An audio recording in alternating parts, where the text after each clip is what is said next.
آج سے صدیوں پہلے کا ذکر ہے کہ ملک روم میں ایک بادشاہ حکومت کرتا تھا۔ وہ اس قدر ظالم اور جابر تھا کہ کسی کو اس کے محل کے قریب آنے کی جرت نہ ہوتی تھی۔ وہ شاہی خزانے پر سانپ بن کر بیٹھا ہوا تھا اور رعایا پر ایک کوڑی تک بھی خرچ نہ کرتا تھا۔ رعایا اس کے ہاتھوں میں اس قدر تنگ تھی کہ اکثر لوگوں کو 2 وقت کی روٹی بھی میسر نہ آتی تھی، لیکن اس کی ملکہ انتہائی رحم دل اور نیک خاتون تھی۔ وہ بادشاہ کے ظلم و ستم کو دیکھ کر دل ہی دل میں کڑتی رہتی تھی۔ ایک دن بادشاہ شکار کو گیا ہوا تھا اور ملکہ محل کی کھڑکی میں بیٹھی باہر کا نظارہ کر رہی تھی کہ اتنے میں ایک فقیر نے صدا لگائی، ہے کوئی جو اللہ کے نام پر خیرات دے؟ ملکہ نے جب یہ صدا سنی تو وہ بہت حیران ہوئی۔ یقیناً یہ کوئی اجنبی فقیر ہے جو محل کے قریب آ کر صدا دے رہا ہے، ورنہ تو اس ملک کا کوئی بھی باشندہ اس محل کے قریب آ نہیں سکتا۔ اس نے نیچے جھانک کر دیکھا، ایک بوڑھا فقیر محل کے نیچے کھڑا تھا۔ اس نے سوچا کہ اللہ کے نام پر کیا چیز دی جا سکتی ہے، اور پھر کسی خیال کے تحت اس نے اپنے سر سے تاج اتار کر فقیر کی جھولی میں پھینک دیا۔ تاج کو دیکھ کر فقیر بہت حیران ہوا۔ اس نے سر اٹھا کر ملکہ کو دیکھا جو اب بھی کھڑکی سے اسے دیکھ رہی تھی، اور پھر فقیر دعائیں دیتا ہوا چلا گیا۔ یہ فقیر دراصل ہمسایہ ملک کا ایک بادشاہ تھا جو بھیس بدل کر اس ملک کے حالات دیکھنے آیا تھا، کیونکہ اس ملک کی رعایا پر ظلم و ستم کی داستان وہ اکثر لوگوں سے سن چکا تھا۔ ایک ہمسایہ ملک کا بادشاہ ہونے کی حیثیت سے اس نے یہ اپنا فرض سمجھا کہ خود اس ملک کے حالات دیکھے اور مناسب طور پر ظالم بادشاہ کو پیغام بھجوائے اور اسے ظلم و ستم سے باز رکھنے کی کوشش کرے۔ ملکہ نے خیرات میں تاج تو دے دیا، لیکن اسے یہ فکر ہوئی کہ ظالم بادشاہ نے آ کر جب اس کے پاس تاج نہ دیکھا تو وہ بڑا غضبناک ہوگا۔ اب یہ بات ملکہ کو پریشان کرنے لگی۔ بادشاہ جب شکار سے لوٹا تو اس نے ملکہ کو بہت پریشان دیکھا۔ اس نے اس کا سبب پوچھا، لیکن ملکہ نے بہانے سے ٹال دیا۔ اسی طرح کئی روز گزر گئے اور بادشاہ کو اس بات کا پتہ نہ چل سکا۔ ایک دن ہمسایہ ملک کا قاصد اپنے نیک دل بادشاہ کا پیغام لے کر روم پہنچا، جس کی اطلاع ظالم بادشاہ کو ہوئی۔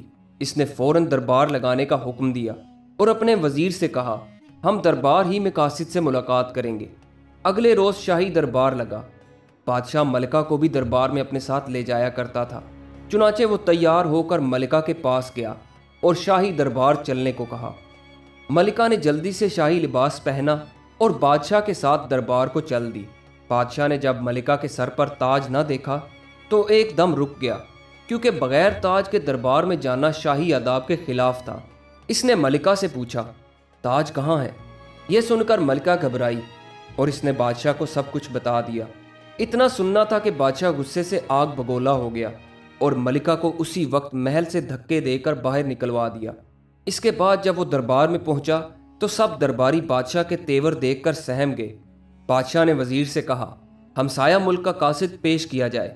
قاصد کو بادشاہ کی خدمت میں فوراً حاضر کر دیا گیا۔ جب اس نے دربار میں اپنے نیک دل بادشاہ کا پیغام پڑھ کر سنایا تو ظالم بادشاہ غصے میں اور بھی لال پیلا ہو گیا، اور اس نے اس پیغام کو اپنی توہین سمجھتے ہوئے قاصد کو بھی دھکے دے کر وہاں سے نکال دیا۔ قاصد جب محل سے باہر نکلا تو اسے ملک کے بارے میں بھی خبر ہو گئی، اور اس نے اپنے ملک واپس جا کر اپنے نیک دل بادشاہ کو تمام حالات سے خبردار کر دیا۔ یہ سن کر نیک دل بادشاہ کو بہت رنج ہوا۔ رحم دل ملکہ صرف میری وجہ سے محل سے نکالی گئی ہے۔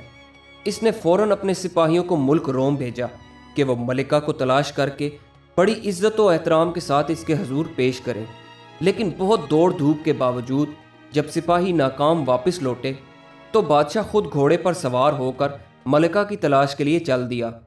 آخر اسے ایک جنگل میں پھٹے پرانے کپڑوں میں ملکہ مل گئی، جسے دیکھتے ہی وہ فوراً پہچان گیا اور بولا، بیٹی مجھے معاف کر دو، میری وجہ سے ہی تمہیں آج یہ برا دن دیکھنا نصیب ہوا۔